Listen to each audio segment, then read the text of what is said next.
বিসমিল্লাহির রহমানির রহিম। ঘুমানোর পূর্বে পড়ার দোয়া। হাদিস হযরত হুযায়ফা রাদিয়াল্লাহু তাআলা আনহু থেকে বর্ণিত, তিনি বলেন, রাসূলুল্লাহ সাল্লাল্লাহু আলাইহি ওয়াসাল্লাম রাতের বেলায় নিজ বিছানায় শোয়ার সময় নিজ গলার নিচে হাত রাখতেন আর এই দোয়াটি পড়তেন, আল্লাহুম্মা বিইসমিকা আমুতু ওয়া আহইয়া। অর্থ, হে আল্লাহ, আমি তোমারই নামে ঘুমাই এবং তোমার নামেই জাগ্রত হই।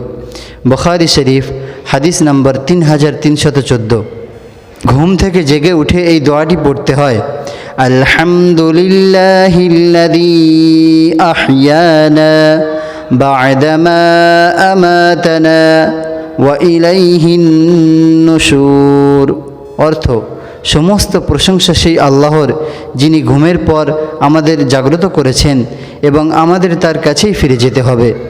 যখন মহানবী সাল্লাল্লাহু আলাইহি ওয়াসাল্লাম ঘুম থেকে সজাগ হতেন তখন এই দোয়াটি পড়তেন। বুখারী শরীফ হাদিস নাম্বার 6312।